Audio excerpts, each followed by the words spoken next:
All right, let's see. Here we go.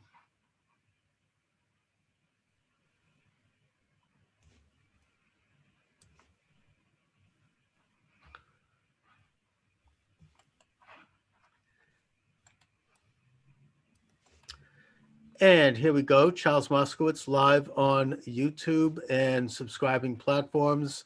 Dooovid is here as we do this program often on Thursdays at 1 p.m. Eastern Time, where we discuss Jewish issues, Israel issues. Dooovid, thanks for joining me. Yeah, thanks for having me back. Happy New Year's to everyone. Happy holidays. Merry Christmas. Happy Hanukkah. Blessings. As to you and yours, and as to all of our listeners. Dooovid, I want to talk a little bit about Rabbi Weiss, as we talked about before we went on the air here. He is of is he part of Neturei Karta? But he's certainly anti-Israel. He's anti-Zionism, very prominently so. And I think he's one of these people who gets out with placards and signs, when Netanyahu visits the country or when there's Israel events, basically saying that, condemning Zionism. And I've been seeing his TikTok. I've been on my TikTok, by the way, has gone viral. I have almost 5,000 subscribers.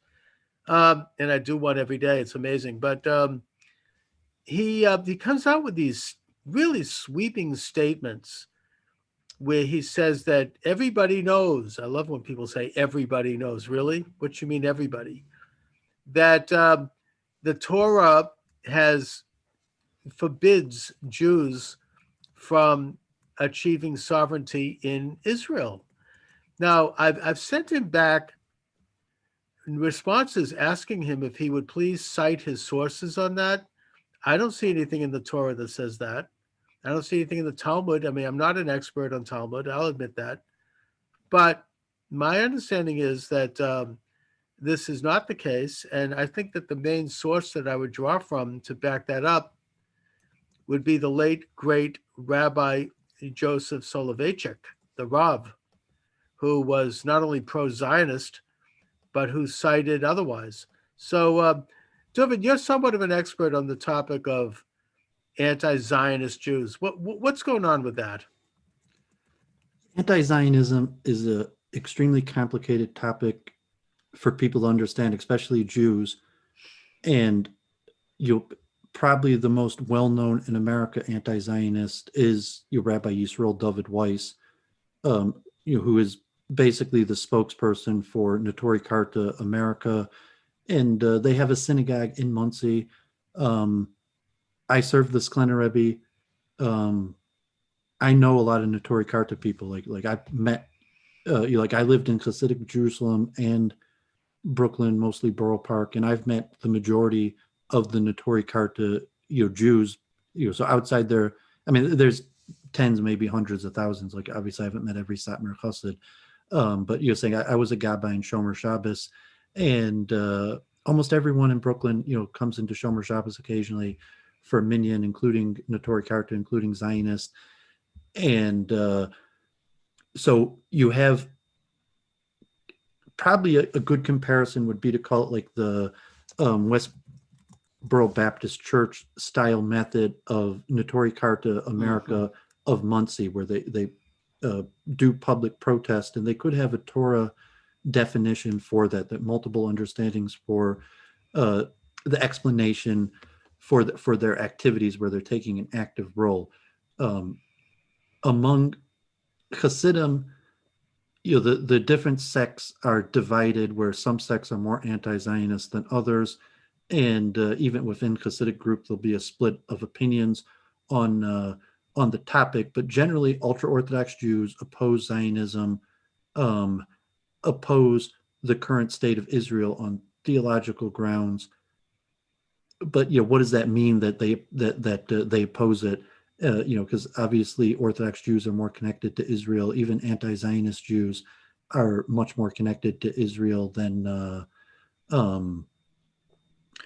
your regular Jews. So when I got to Jerusalem, I was in Or Samaic originally, which for American Bali Tshuva, and there's the famous Rabbi Dooovid Gottlieb, who has books, and he was a professor in your area. I mean, John Hopkins in Baltimore, and he became a student of the Boston Rebbe, and now he has been a rabbi for years. He argues against evolution, and he tries to convince people that the Torah is true and that based on logic and science, not only can you believe the Torah is true, but you should believe the Torah is true. And is he anti-Zionist? no, but no, I mean, he's a Bostoner Chassid and he's pro-Zionist. Although I remember that he said that anti-Zionism is a legitimate Torah perspective.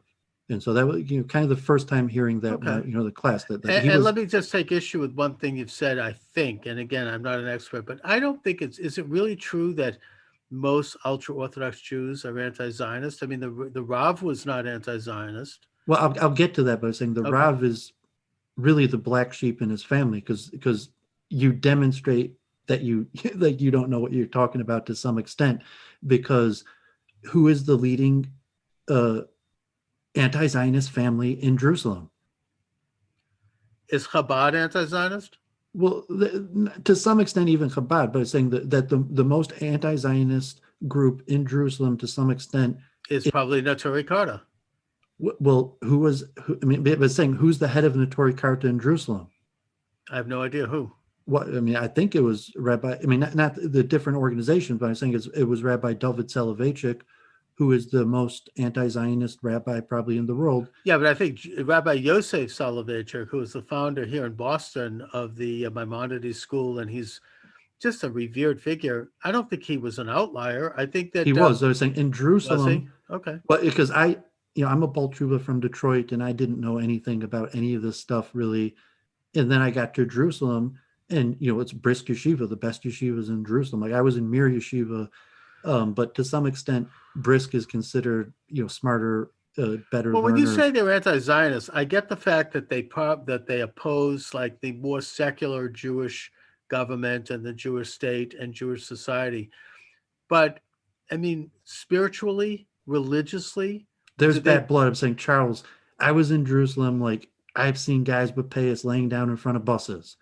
So it's saying like, no, I mean, if you might be theoretically talking about it, but if you've been in Jerusalem, well, I mean, why were they laying down in buses? People laying down in front of buses to stop them from driving on Shabbos. I get that. And you've seen riots, and you've seen like mass police. Look at, but do they believe spiritually that the Jewish people have no right to obtain sovereignty in Israel? I mean, I understand they don't like. It's much worse. I mean, God forbid. This is not my opinion, but in Jerusalem, like the anti-Zionist, the bad blood is not only theological; it is bad blood. I don't doubt that, but I think it goes down to war crimes. That it's an intra-religious. But I'm saying the Neturei Karta is making a claim that you're rejecting per fact, but the Neturei Karta, the anti-Zionists, will claim as far that Israel and Zionism is complicit in war crimes and the Holocaust. And if you want to go after the perpetrators of the Holocaust, I mean, the Nazis are guilty also, but the Zionists are complicit. So from that level, it is extreme. So despicable. I'm saying you're saying that. I'm saying, God forbid, your name is Moscowitz, and the majority of people I know who I met named Moscowitz don't agree with you. They're anti-Zionist. You're an outlier in your own family. That I don't understand. Moscowitz is a Hungarian name. I understand. No, it's Moscowitz is a Satmar name. I've met hundreds of Moscowitz Satmar people because it's a common name. I mean, literally, I've met hundreds of Satmar anti-Zionist, and even Alan Dershowitz says that Alan Dershowitz was an anti-Zionist. His family is Alan Dershowitz's cousin is a member of Neturei Karta. I mean, he says it himself his cousin protest him, but I understand. So you have to appreciate the bad blood. If you're I do, argument, and it's a religious argument. I mean, it's literally like they think the Palestinians are just people, a nation, largely being oppressed, as opposed to the Zionists, who, God forbid, were complicit in the Holocaust. Oh, that is so despicable. But I'm saying you're rejecting. I mean, you agree with me that is. Yeah, I particularly find it ironic. But I'm saying that is the position of Neturei Karta. So it's not just a theological position. It's a position that these people have blood on their hands. I would suggest that that's not rooted in Torah and Talmud, and I also think it's ironic that the Satmar just when you say this,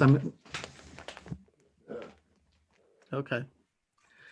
I think that it's ironic that the Satmar Rebbe was given a special padded train exit from Hungary thanks to the work of Rudolf Kastner. That's not how they And understand it. I mean, you could. well, my source on that is the book Perfidy by Hecht. That Yeah, but I'm saying that's not basically their he had understanding to, of what no, happened. but You could that's give I your think narrative, but that's not look, their either it understanding of what happened or it happened. didn't. I mean, these are facts. I'm not saying that as I said, my source on this is Perfidy by Hecht.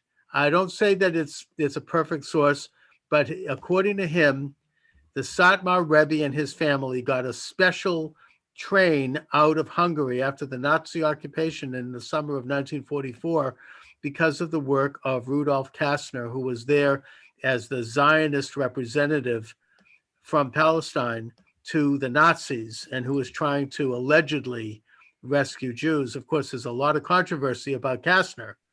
And the But just Satmar because you're Rebbe, mentioning it, I mean, saying like, no, the Notori Karta position is not that Katzner saved the Satmar Rebbe's life. The Notori Karta position is Katzner is a complicit criminal in war crimes and responsible for the death well, of I would hundreds agree. of I thousands actually of would Jews, agree. I would agree with that. likely willfully, and he was killed for Yeah, his crimes he because was assassinated in Israel Tel did not, Aviv.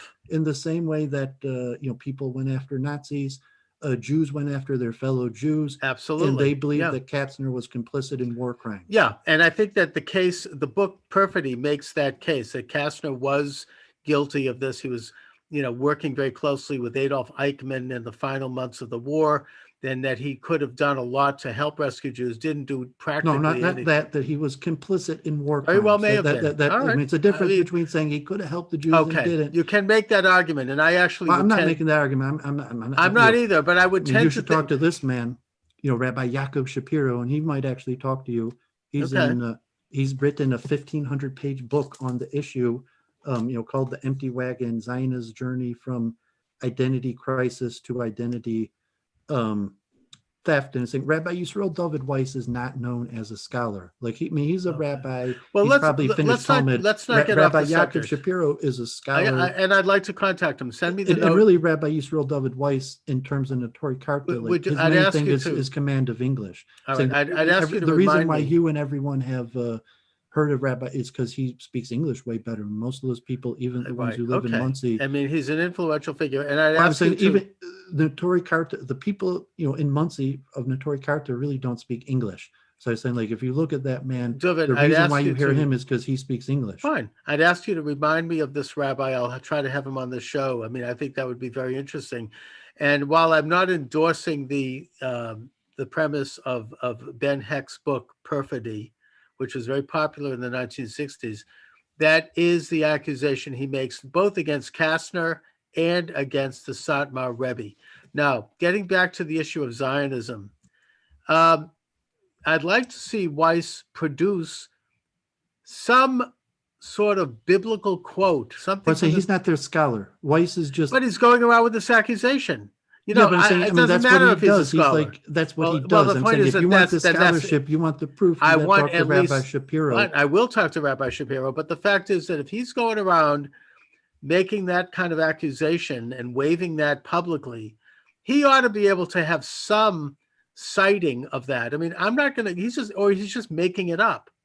I want to see where it says in the Torah and in the Talmud that the Jewish people are to not achieve sovereignty in Israel. I understand the argument between the ultra-Orthodox and the secular it's the in Talmud Israel. thing. I think That's it's an the Gemara in internal Sabbath about the Israel three matter. vows. But the point is I mean, that if you never heard it, it's a Talmud. There's 3 vows that the Talmud that says that the Jews took to God that we would never do, and one of them is returning en masse to Israel.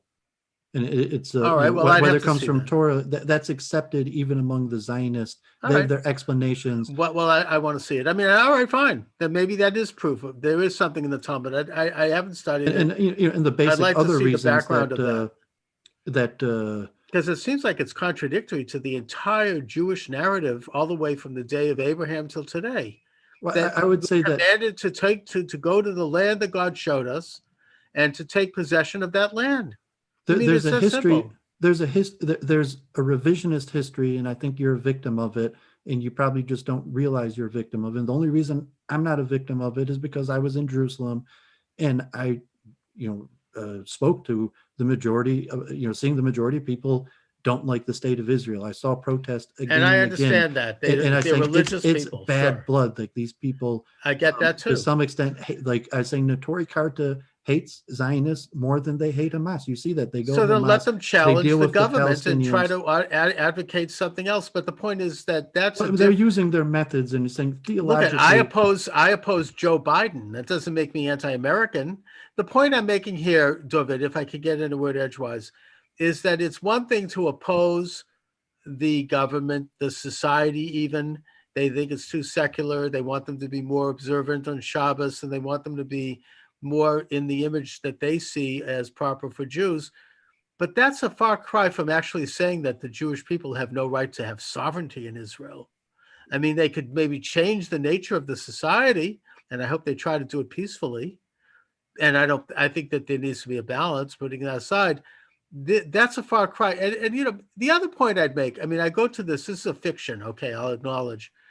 Chaim Potok's book, The Chosen. I'm sure you read it, right? I don't read fiction, but I'm familiar with it. It's hugely influential. I read the book years ago. I really loved that book.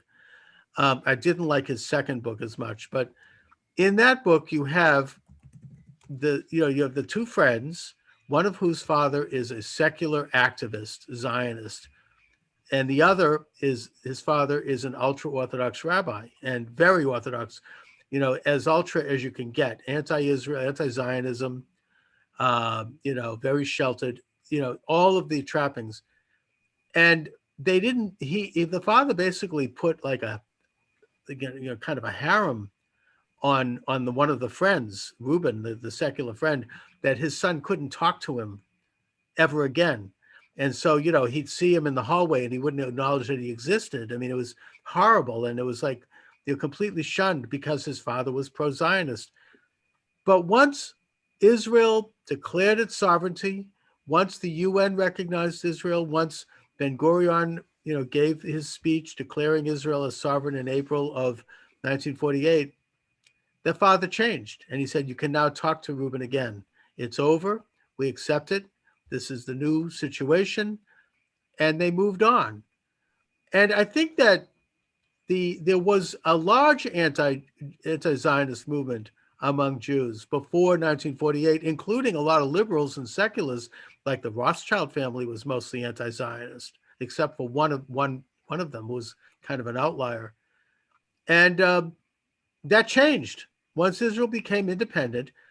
It just changed the facts on the ground. It was like it was a shift, and there was still a remnant that remained anti-Zionist, but they were real fringe. Now that remnant has grown since then, and they certainly have become a lot more vocal. But it's my understanding that that novel accurately reflects the history, and I think that most Jews, including most ultra-Orthodox Jews, accepted Israel once it became sovereign, and even more so once after the 1967 war, when Israel took sovereignty over Jerusalem. And so, these people, I would say that they're probably the outliers, not the mainstream at all, even amongst very Orthodox people. Or am I wrong? Yeah, I would probably say you're wrong, and just you probably know you're wrong because you're quoting from a fiction book, and Which I think reflects what happened. well, I mean, with some scholarship, my friend here sometimes appears in the chat, calls himself half Galician, because he has some Satmar blood, but he's also cousins with Rabbi Evan Hoffman. I'll put a plug in for him. I listen to him all the time. He was a junior rabbi at the Park East Synagogue in the Upper East Side of Manhattan, and now in a different area like Queens somewhere.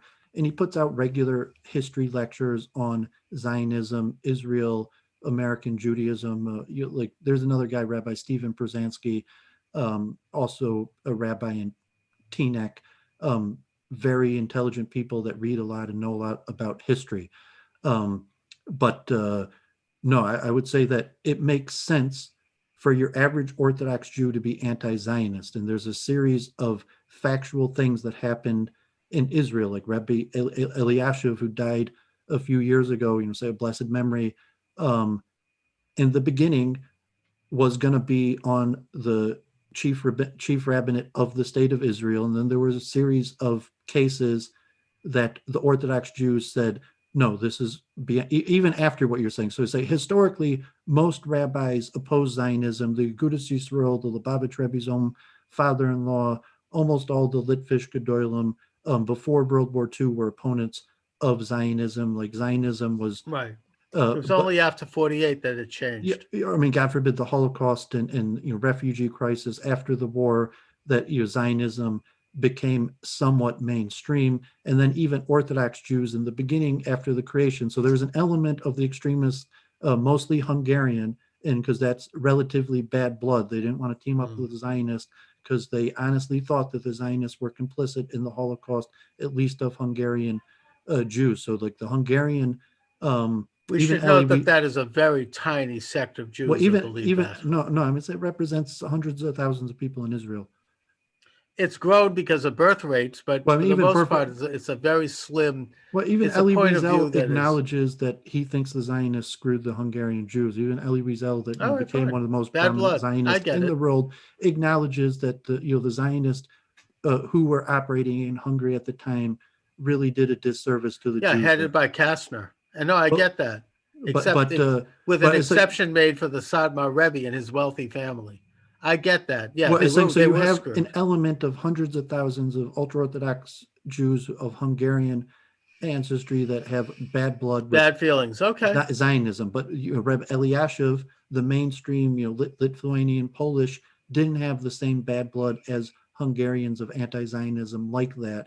And it came from a series of Supreme Court cases, like the Langer Mamzer case, where the rabbis all held that this person was a Mamzer, and the Rabbi Goren, you probably heard of that I have heard of him. chief rabbi of Israel, the one who held the Sefer Torah at the Kotel after the 6-Day War, who was the IDF rabbi. He ruled that this mamzer could marry a Jewish girl. I mean, God forbid it reached the Supreme Court, and I they thought that he upheld it. was And wasn't then he the Rabbi same rabbi Eliashiv, who questioned the Judaism of Ivanka Trump?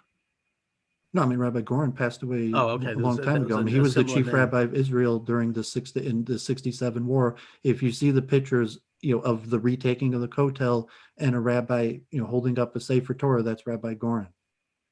Oh, okay. All right. But That's but he took over the chief rabbinate because the Orthodox bowed out. After there was also the brother Nathaniel case of ruling that this convert to Christianity wasn't a Jew, right to the right of return, because the Orthodox held that no. I mean, saying like a Jew is a Jew. You could why convert. did they not recognize his conversion? The brother Nathaniel. Yeah. No, brother Nathaniel was a Jew who converted to Christianity, Oh no, I know who and the Brother state of Nathaniel is. Israel Yeah. refused him citizenship because they said if you convert to Christianity, you're not Well, welcome in Israel. something. If we're talking about the same Brother Nathaniel, and I think we are, My brother he. Daniel, this is a Supreme Court Oh, okay. case in Because Israel in the is. 1950s. Oh, This is then a this Supreme isn't Court the case same in Brother Israel in the Nathaniel. 1950s. Because I'm thinking of this Not Brother the guy who was Nathaniel. on Adam Green. Okay. No. And this guy Okay. he saved the lives of Jews during the Holocaust. But the Okay. Supreme Court ruled that a Christian cannot become an Israeli citizen, that it crosses the line. If you convert to All right. Well, Christianity, fine. But if they convert to Judaism under proper authority, they can, I or have the not. book here. It's actually from a man in Michigan who collected together, um, Ben Gurion or whatever, sent letters to all the rabbis, the who is a Jew question, the right of return. Mm-hmm. And, so these series of issues in the 50s, Israel went against the rabbis. And the rabbis, And in what way? They said that a Christian who is not converted to Judaism can become a citizen? I don't think so. the question of who is a Jew, that when the rabbis said that, if you convert to Christianity, you're still a Jew 100%. And Right. the Israeli government said, no, you're a Jew 0% if you convert to Christianity. Okay. That's a And, political question. well, no, it's a legal question Well, yeah. where you're saying the rabbis, where the Israel said a mamzer could marry a Jewish girl, and the rabbis said, and other identity questions largely centered around who is a Jew, caused the Orthodox rabbis to bow out and cede the chief rabbinate to Zionists and create their own separate infrastructure. So since the 50s, largely the chief rabbinate of Israel has not been respected by the Orthodox. I mean, Rabbi Eliashiv himself is the one in the 1950s. I mean, he lived to be close to 100. But So he who is himself, the chief shadow rabbi of Israel, the one that rejected these rulings? well, Is I mean, this? he was.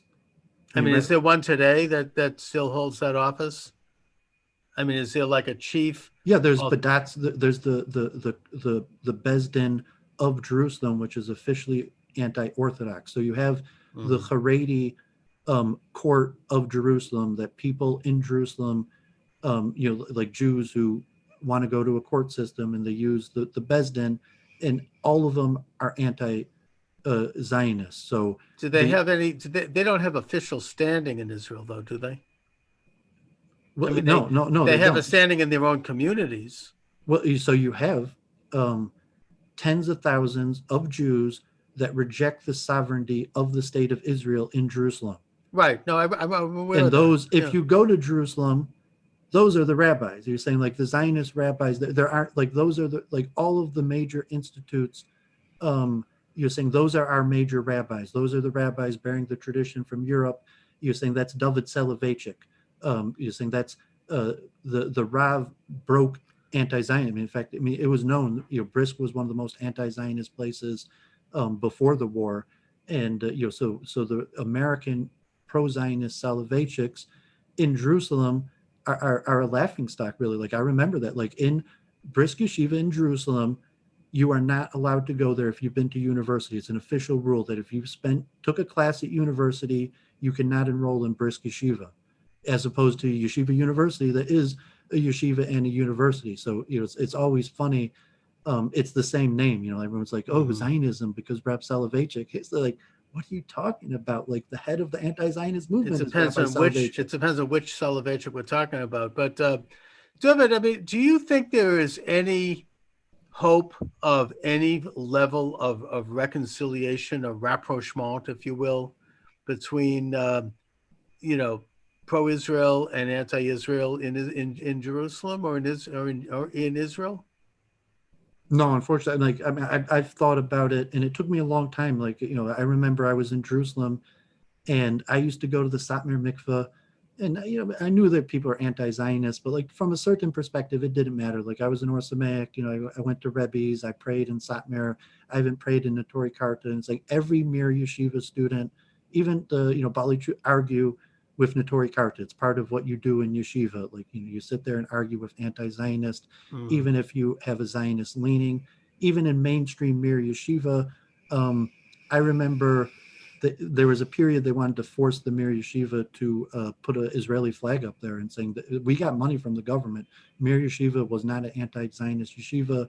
We get government funding. Even me, as an American citizenship, got funding from the Israeli government to study in Mir Yeshiva, but mainstream people there were like, absolutely under no condition will we fly an Israeli flag. And Chabad is the same way. Like, Chabad, like, you never sing Hatikva, and they're pro. So it becomes utilitarian from, like, the Rebbe's perspective. Israel is kind of a best of bad options. But it's not what he's preaching. It's not what he believes in as a Jew. We believe in rebuilding the temple and various things. So well, fine, but they can't rebuild the temple unless there's an Israel, unless Israel is in Jerusalem. Well, I mean, no, because you could have, like, a Are they gonna Palestinian state that allows us to rebuild our temple. That's or something. not likely. Well, I'm saying it's not likely, but I mean, I mean, David didn't. I mean, well, Solomon didn't build the temple until David took over Jerusalem from the Jebusites. I mean, it's not. I'd say the creation of Israel as an ethno-state was probably a mistake. How do we remedy that? And if you're going to defend that, and you're saying, I do defend it, and I'm not saying defending like saying, like, therefore we should shut it down, because, like, it's like Barry Weiss or Deborah Lipstadt, like, God forbid, almost all nations are founded in war or sinful activity, but from a theological perspective and even a practical perspective, you recognize Israel as an ethno-state is a mistake.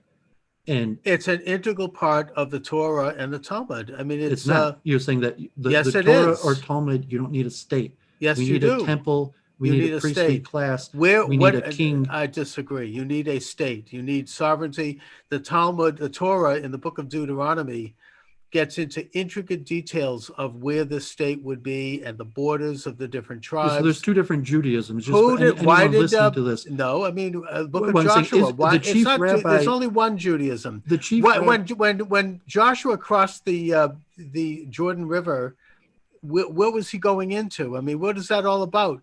What are all of the books of the Torah, the writings, and the prophets? They were to Israel, to the people and the state of Israel. I mean, this is I'm not Nehemiah. disagreeing with you, but saying you're giving the generic Zionist revisionist It's not understanding revisionist. of It's history. conventional. I mean, It's plain as black and white. Judaism How is can they read the ABC. Torah? Because I mean, is there a Yom Yerushalayim? Is there a Yom Yes. HaShoah? And if you're Orthodox, the answer is no. And So my if you're in question to Jerusalem, them, and no, it not comes to these Orthodox, a days, do certain you say segment. Hallel? Do you celebrate these days? I would ask them then, if they read a Torah portion on Shabbos, how do they read Torah portions where God tells Abraham to go up to the land that I'll show you? How do they read a Torah portion about the They children do. of Israel? I mean, it's ABC. they do. must be crazy. I mean, it's Well, I'm saying, like, obvious. I lived. I mean, just you're the one who's crazy because they're No, saying, I'm like, looking at the black and white no, because language, not only of the I Torah, but lived of in all the Jewish writings. communities. I'm saying you're a random Jew who's not even that I'm not Jewishly random. affiliated. I am very Jewishly affiliated. You don't even know. You don't even know that it's your own cousins that taught me to think like this. I do know this, but I'm just you're I'm a just person who wondering. left your own heritage, and like I studied under your cousins, and then you're telling me, like, no, I know my own heritage, even though you're the one that left it. No, my You're saying, heritage. how is My it possible heritage that the is. major Jewish communities in Jerusalem and Brooklyn I don't agree with you? They do, but I'm saying that You're saying they're all just dumb. They're all just dumb and wrong. I'm saying that they. That's what you're saying. They're all just dumb and wrong. I'm saying that I need to discuss with them. I get the fact they've got a political chip on their shoulder against the secular Israelis. I get that. Goes back You're not to a Levi, Hungary. are you? No. There was a Moskowitz Satmar rabbi, but he was a Levi. I don't know much about my Moskowitz background. But there are Levium Moskowitz also. My Moskowitz background was not prominent. I mean, they were regular shlubs. They were not rabbinic. They were not. Hungarian, though. No, they were not Hungarian. They're Russian. But putting that aside, but you're talking about Judaism that adapts the reformation of Israel. I'm was talking a changing about event. And so in Israel, the official rabbis of Israel have adapted Judaism. We have holidays like Yom Yerushalayim, right, and Yom HaShoah. And for the mainstream Orthodox group, Judaism didn't change with the founding of Israel. It made absolutely no change to the fundamental nature of Judaism. So you're the revisionist. You're saying that Israel changed Judaism. And yes, I am. Orthodox Jews in Brooklyn, I don't think it changed Jerusalem Judaism. Say the state of Israel makes absolutely no difference to how we celebrate. They can celebrate whatever Judaism. They can practice whatever they want. And I'm not saying that the creation of Israel changed Judaism any more than, I mean, when Abraham went to Israel, did that change Judaism?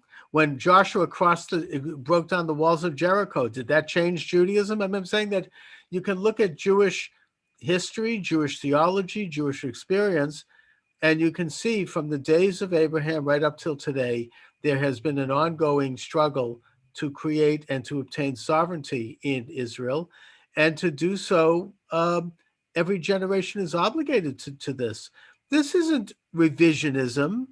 This is conventional understanding of the Jewish covenant between God and the children of Israel. I don't think that, it is revisionism because you're discounting the fact that the majority of the sages didn't hold this and hold against it. And even today, I don't think it was a majority. You as an English-speaking American talk show host is misinforming the public because the majority of the Yiddish-speaking community does not agree with you. And so when you talk about Jews in the Yiddish-speaking community, Dooovid, I came into so this either thing, you say there's something wrong with them and they believe what they believe because there's something wrong with them, or you're purposely misinforming them. No, I'm not even saying that they think like they think. It's reasonable that if I was one of them, I would probably be anti-Zionist too.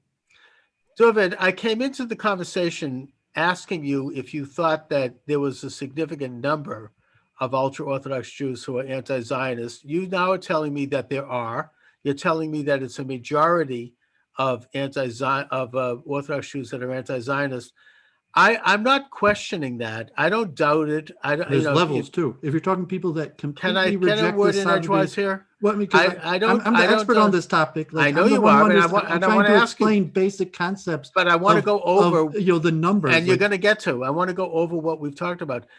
If you're telling me that it's a majority of ultra-Orthodox that are anti-Israel, then okay, I'll accept that as an argument. My question, which I began the discussion over, isn't whether or not they're, they have a chip in their shoulder because of political reasons, what happened in Hungary or anything else. I want to know theologically how they can justify that position, given what I conventionally understand to be the history of not only the Jewish people, but of the Torah. Now, I'm not a Torah scholar and I'm not a Talmud scholar, but I have read the entire Torah, the five books of Moses, the writings, and the prophets. I read them when I was still in high school, and also read up through to Nehemiah and Ezra. And what I see there is an ongoing struggle to achieve sovereignty in Israel. That is a basic part of the story, and it continued through the Middle Ages. It continued right up to the creation of Israel. Now, I'm not saying that there aren't some Orthodox rabbis who opposed it. My understanding is that after 1948, there were less so. Maybe they've now increased. I'm simply asking them how they justified their position theologically and historically. That's all. And I have yet to hear from them. Now, you're telling me that Rabbi Weiss, who apparently is traversing around the world with his perfect English, saying that the Torah says his that English isn't that perfect. All right. But he's saying that he's telling everybody that the Torah says that there's no justification for Israel's sovereignty. You've cited one example in the Talmud. Okay, I need to see that. But for the most part, I haven't heard anything from him. Empty wagon. Why don't we? Well, I say it's a 1,500-page book. You know what, Dooovid? Contact this rabbi. Why don't we put him on? We'll do a three-way. Well, I would do. I mean, I might ask him and actually ask him to come on the show. Tell him to send me a copy. This guy from I can't promise I'm going to read every 1,500 pages, but send me a copy and we will do a comprehensive dive. So what you want the theology or the demographics? I want no, I don't want the demographics. We talked about that. The demographics is more important. No, the demographics I get. There's a chip in the shoulder. There's a conflict between secular and religious. I get that. There's levels of anti-Zionism. I want to know. I don't think you get it. That's why I think it's important. All right, maybe I don't get it. But the point I want to know is it's very simple. It's very simple. I want to know the religion. I want to know how they justify this from a Torah standpoint. Well, I mean, the Torah standpoint is that the Zionists are basically evil Rishoyim who God will destroy. I mean, that would be that's in the Torah. Well, yeah. I mean, because that God destroys evil Rishoyim. Yeah. I mean, that's in like every chapter. All right. So what then chapter? What chapter? So I mean, I get it. Why did they think that Zionists are evil Rishoyim? No, I get it, because in other words, when if you take a look at, for example, the book, the Book of Judges, the Book of Kings. Every time the Jewish people, while they are in possession of the land, they get closer to God, they become more spiritual, they become more witnesses to God, are more observant of God's commandments, then they're blessed and that the country thrives. Whenever they fall away from God and they get into the area of idol worship and they get into the area of paganism and all of the evils associated with that, then the country falls apart and then they end up being hurt, and this is kind of an ongoing cycle. But given that fact, you're asking, you're not asking me. You just want to ask yourself so you can answer your own question. No, my you're question. Not really answering your own question. I'm going to get to the question now, because now that I've set that up, given this fact, and I agree. I mean, when we fall away from God, we are punished, and we're maybe destroyed. We were destroyed several times. Why wouldn't they therefore advocate that Israel become more holy rather than call for it to be destroyed, rather than not recognize it? Why not go out and say, this is what it is to know God. We're going to prove this by how we live our own lives, how we're going to witness to you, our fellow Jews, as a way to raise the spirituality of Israel, rather than call for it to be destroyed because they think there are some Israelis who have fallen away. I get that. There probably are. I may not agree, by the way, but nevertheless, I get that they think that. Yeah, I mean, you're missing the, like, it's very easy and clear the theological legal grounding of why the majority of Orthodox Jews are anti-Zionist, and I mean, And what is that? well, on a Because legal some Israelis, basis, is you can't benefit from theft, from sin, and I mean, who's theologically, benefiting from theft? They think the Israelis stole the country from the well, if you're Palestinian saying Arabs? Netori Karta, yes, you're saying the Zionists are factually thieves and murderers. Because they believe the left-wing propaganda that they stole the country from Well, Palestinian I don't want to get Arabs. into these arguments, but it's saying just Okay. one That's the terrible. most basic is saying, yes, those people are thieves and murderers, and they stole. Why are they there? I mean, that's terrible. I mean, Jews have no right to live there. I mean, that's why I All say, right, like, you know what? I don't have an opinion on the matter. You could I give your do. opinion. I don't really care about your opinion because I Fine. feel like there's I'm talking about factual representations. That this of is what they hundreds of believe, thousands that of the people, Israelis, Jews saying, like, stole the country. I get and it. it's saying, Okay. what it's saying, that's a most basic thing from, I give the demographics. That is There's terrible. probably about 100,000 ultra-Orthodox Jews in Israel that completely reject the sovereignty. So why of don't they the join state. Hamas? Well, they should join I mean, who Hezbollah. cares about it? Well, they do. I mean, God forbid. Yeah, I'm not surprised.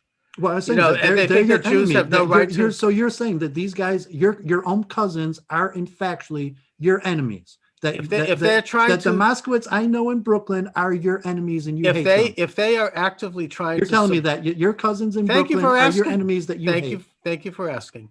If they are actively and consciously trying to subvert the Jewish people's right to live peaceably in Israel in their own independent country, then they are enemies of Israel.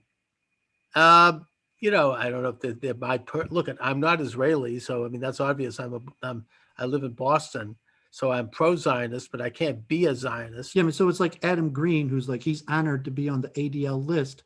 From a certain perspective, yes, they're proud enemies of Israel. They consider Israel their enemy. That's the most extreme. Maybe the ADL. Well, I'm saying that Adam Green, when he made the ADL list, he said it's an honor to be hated Oh, by okay. these Well, yeah, people. he is an enemy of Israel. So fine. But I'm saying, so you're, is he Jewish, by the way? Well, I mean, he says absolutely not. But you're just saying that you're anti-Zionist, like the element of the people who reject the sovereignty of the state of Israel. Yes, they consider Israel their enemy, and they're not embarrassed about it.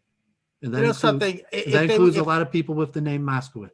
I get it. And what I would suggest is that, if they reject Israel's right to exist as a sovereign Jewish state, I'll get even further because you keep on like giving your opinions. I'm just going to tell you like legal facts, and you want to give your opinion on all of these issues. Like that's fine, but I didn't even get past like the ABCs to understand, so that someone who really wants to giving your opinion what's going on. I'm not giving an opinion. I'm saying I lived in Jerusalem. I lived in Brooklyn. I served these rabbis. Opinions. I'm just breaking down what they believe and the demographics. And they don't speak for all Jews. I mean, they speak for. I didn't say they speak for all Jews. I'm going to tell you how many people they speak for. Well, I'll tell you exactly how many people they speak for. Oh, you already did, and they speak for a segment. No, you didn't even let. I just. All right, how many people do they speak You asked me the theological, so I said the pure theological anti-Zionism is saying that these guys are thieves and murderers. You can't deal with them. You should oppose these people and call them out as evil. That's the most extreme, representing about 100,000 people in Israel. You know something? If they're saying that the Israeli, you're gonna let me finish my breakdown, or you want to argue with every single group? Like, there's a lot of people that dislike Israel. You want to rebut every single time? I'm going to try to break down like 30 different opinions on it. You want to rebut every single one of them? I'm not going to be able to say anything. All right, look, Dooovid, we only have a limited time here, so I don't have time for a long speech. Make it brief. Break it down quickly. Who is anti-Israel? Okay. So I'm telling you that like half of Orthodox Jews are levels of anti-Israel, to being that these guys are thieves and murderers, and we would rather deal with Hamas than them, is maybe about 100,000 people of that reject the sovereignty, have nothing to do with it. Then there's a level of people that deal with Israel. They don't reject the sovereignty. They take money from the state. They work within the government. Might even represent the government, be in the coalition, but still are generally anti-Zionist. And religiously, the justification is simple. It's just like Maimonides, that you could only follow a Jew who promotes the laws of the Torah. that it doesn't matter what a Jew accomplishes. And we talked about this with Shabbatai Tzvi, and that say Israel is the Shabbatai Tzvi, because no, that's why I told you that Shabbatai Tzvi is basically the founder of Zionism, and that say you cannot do anything to benefit Israel until you become observant of Torah and mitzvahs. And anything that you think you're doing to benefit Israel before you become observant in Torah and mitzvah is not helpful, it's hurtful. And so the position there is that these Zionists do not represent Judaism. They're bad. Like, we have to work with them. We'll take the money in the system. But anybody who's preaching the values of Orthodox Judaism is going to look at these. I'm saying it's a full level of half. The full half of Orthodox Jews are basically anti-Zionist. But I mean, what does that mean? Like, we prefer Hamas? That no, mainstream Orthodox Jews prefer the Zionist Israel regime to Hamas or other systems. But if you ask them, like, no, we think these people are evil, they are bad representatives of Judaism, and unless they repent and start following Torah and mitzvahs, they're probably going to be destroyed. And even to the extent of demographics, the rabbis in the 50s, when these issues came and saying we're going to win over Israel by demographics, by having a bunch of kids, the rabbis even said that's how they're going to inherit Israel.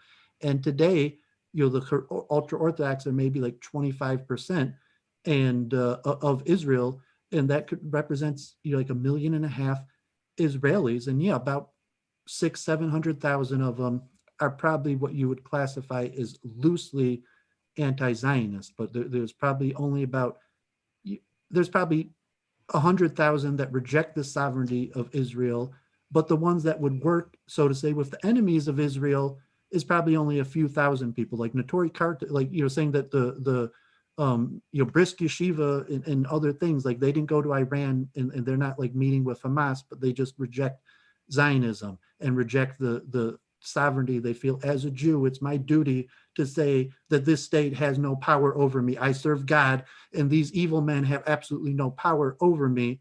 However, they're not teaming up with Hamas. Like Notori Karta, Rabbi Weiss, there's only a few thousand Jews, maybe even a few hundred Jews that are actively involved in those things. Okay. I mean, that's troubling. I mean, I don't doubt it. It sounds like, I suppose you could compare it to a large percentage of Americans that are communists. But you don't have respect for Rabbi Dooovid Soloveitchik in saying that these men are not righteous. I reject their sovereign authority. I am a Jew in Jerusalem, and I will stand for what Judaism really means against any non-Jew or Jew alike. No, I do respect. And you're saying that's the anti-Zionism kratom. They run Jerusalem. I respect the fact that they want Israel to become more observant, Torah observant, more religious. I get that. I hope that they witness that, and I hope that they try to make that case. I think there's a difference between that and really calling for the destruction of the state, in the same way that I respect the fact that American leftists, and that's probably about the same percentage, they want to transform the United States into a socialist country. That's their right. I have to make the one final point of anti-Zionism in that Notori Karta would make of why they're teaming up with the enemies is the claim that Israel is currently oppressive to Orthodox Jews. And whether that's accurate or not, certainly there's levels like mandatory military service or COVID-19 lockdowns that probably a majority of Orthodox Jews do feel that Israel is oppressive to them. And if you're of the Jews that reject the sovereignty in Israel, Israel is really oppressive to them. Those guys get beat the hell out of in their synagogues like every other month. How is Israel supposed to deal with 100,000 Orthodox Jews who reject their sovereignty? I mean, I guess but those people feel like the UN should shut down Israel. And that's if you look at Rabbi Weiss, what he holds up when he goes to these protests is pictures of Orthodox Jews that were beat the hell out of by Israelis. Is there something about mandatory military service that is against Judaism? I mean, I get that they don't want to do it on Shabbos. But if you're looking at it, that Israel is an oppressive state, and a lot of the protests... They have a military problem. I mean, there's a genocidal agenda of people who want to wipe it out. So they have a mandatory military. Why is that somehow anti-Torah or anti-Jewish? I think that the Israeli army, by the way, the IDF... Two perspectives. If it's anti-human rights, irrespective of Torah. Is it anti-human rights to defend your right to exist in freedom? To force somebody to force someone to military service and penalize them for not wanting to do it, Well, I according mean, to if many they have, understandings of human rights, is a violation of human then they rights, wouldn't whether the have. They Torah should have a condones it volunteer or not. army. I think Israel's in a state of war, and when a country's in a state of war, Yeah, I mean, you could. I mean, this is an issue in saying that, but by saying the issue of whether Israel is oppressive, and I would say this myself, living in Israel, and that it's easier to be an Orthodox Jew in America than Israel, in many ways. That in terms of the government, and look at the Supreme Court. I saw the Vishnitzer Rebbe got arrested, pulled over for COVID-19 violations. I read that in the but he paper wasn't today. pulled over as an They're shutting Orthodox down Jew. synagogues, but the Supreme Court defended the synagogue. So in Israel right now, you do not have the same rights as an Orthodox Jew as you do in New York. Because of does the that mean that virus. because Israel's yeah, but we have just as much as a virus problem here. I know, but So nobody is has. Israel Everyone's losing. well, I'm saying from their an rights. anti-Zionist perspective is that they consider, even though they're Jews, that it's an oppressive, anti-religious state Yeah, but that doesn't allow them but to the practice COVID their rules are for religion. everybody. I mean, it's not just But religious you would Jews. factually agree that it's easier to be an Orthodox Jew right now in America than in Israel. It's easier to be a citizen right now in America than Israel, because Israel's probably more strict with the COVID shutdowns. Yeah, that's the point. Israel could shut But down it's not. synagogues It's as not opposed to America. specifically. It's not Why is it specifically that Israel could shut down synagogues, but in America because they it's can't? not specifically targeting Orthodox synagogues. It's targeting all synagogues, and I don't agree with that. But the point is, it's not. They're not out. Is that enough oppression that it makes sense Yeah, that you I would think say it's if you were an Orthodox Jew, you could consider Israel oppressive and be anti-Zionist? I Like, think these guys are when it oppressing me, comes I don't like them. when it comes to the enforcement of COVID-19, Even though there's ton on welfare. So I mean, obviously, like at the same time, most of can those I guys answer your completely live question? off the Because charity we're of the reaching Israeli toward the government. end of the program. When you have COVID-19, I would say Israel probably is more oppressive to all Jews than the United States is to Americans, because they're probably stronger in terms of enforcement. Now, regarding the religious level of secular Jews, what they think are murderers and thieves, apparently, I tend to look to, and I've talked about this before, Dooovid, Rabbi David Antelman, the author of To Eliminate the Opiate. He passed away recently. I've interviewed him before there was the internet, so unfortunately I don't have audio and visual of those interviews. But he spent half the year in Israel, half the year in the United States. He was a chemist and a rabbi, and he had a business here, but he also was very involved with Israel. And I asked him these very questions about how it is that, what about the problem of secular Israelis who are not observant, they're not religious, they don't uphold the laws of the Torah, at least, in an active way. And his answer is that and I think I've mentioned this before, but it's worth mentioning again, I think, just the act of living in Israel fulfills about a third of the 613 precepts of the Talmud that are required to live a Jewish life. By living in Israel, they are more kosher than average secular Jews in the United States, because most of the food in Israel is kosher. Most of the restaurants are kosher. It's not easy. It's easier to be, you have to go out of your way to not be kosher in Israel. It's very easy to be kosher. As far as the holidays go, the observing Yom Kippur, you're observing Shabbos, Israel generally shuts down on those holidays. It doesn't mean you can't go out and go, do things that would violate the holiday, but it's not as easy as it is in a non-Jewish society. And that secular Jews on those holidays might do something like spend the time with their family. They might go to the beach. Is this such a crime? I mean, are they murderers and thieves for that because they don't do what the ultra-Orthodox do? I mean, I think that if you take a look at the overall picture of Israeli society, including very secular Israeli society, they are more observant in terms of living a Torah life just by being there than probably most Jews in outside of Israel who think of themselves as Orthodox. So I tend to agree with Rabbi Antelman's analysis. On the whole, overall, Israel is a dynamic Jewish state in the full sense. No, they're not like a Turricarta. They don't have the particular Eastern European garb and all of that. Yes, they believe that Judaism is changing because it is changing, always has changed. It's not the same in any one century. And I think that the fact that they see it this way, and apparently according to you, they do, is something that I'd like to explore. Maybe we should have some of these people on this show. If my head doesn't blow up, then we can have a good conversation. Anyway, Dooovid, so what are your thoughts? Yeah, I mean, great. And I just expressed it like this because, yeah, I just a Bolsheva from Detroit, and when I got to Or Samaic in Jerusalem, they give generally, even Or Samaic isn't that Zionist. They're telling you But like, they're Zionists, I think, aren't they want to work within the system, but so is an Aish Torah. well, Aish Torah is a little bit more Zionist than Or Samaic, but Mhm. I wanted to learn Torah, and I felt that they weren't, so to say, giving me the real thing.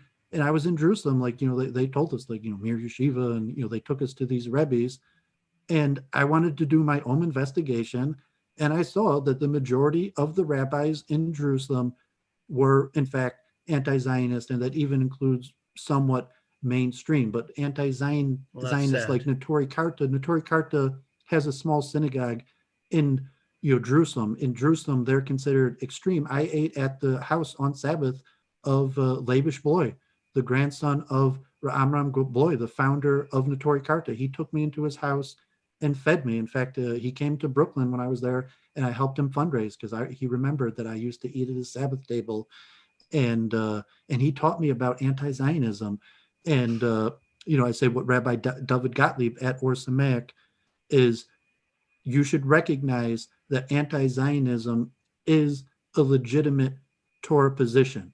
What the politics of Well, that, how does let's that have them on deal? the show. We could learn about it. It reminds me of left-wing Jews who say, I discovered my Jewishness through anti-Zionism. I mean, they should have a coalition, and they're both on the fringes. Anyway, Dooovid, I But they're want to not on the thank. fringes. That's the point I'm No, making. Is that's the that, problem. Maybe they're the not. leftist Jews in America, the anti-Zionists, they run Jerusalem. They're saying All like right, so maybe they're they're not saying on like the if you haven't fringes. been to I want to Jerusalem, question. I want to bring them up. but One I'm of the saying they things. do it through riots Yeah, lovely. and locking down the streets and Fine. saying and if you've been in Jerusalem, these I've guys heard get about this. arrested in the hundreds and thousands, and they just keep on doing it. And to some extent, these people who reject the sovereignty of the state of Israel, if you go to study and want to know what the Torah says, you got to go to those people. That's why I wanted to know what the Torah Well, said, let's and I bring them got out to here, and we'll Jerusalem, get it and from those were the the people with the answers. we'll get it from the horse's mouth. Anyway, David, I want to thank you as always. Oh And yes, blessings, Happy New Year, blessings. same Thanks to a lot. you. All Looking right, forward to take next care. week. Oh, Yep. Trout. Okay. Yeah.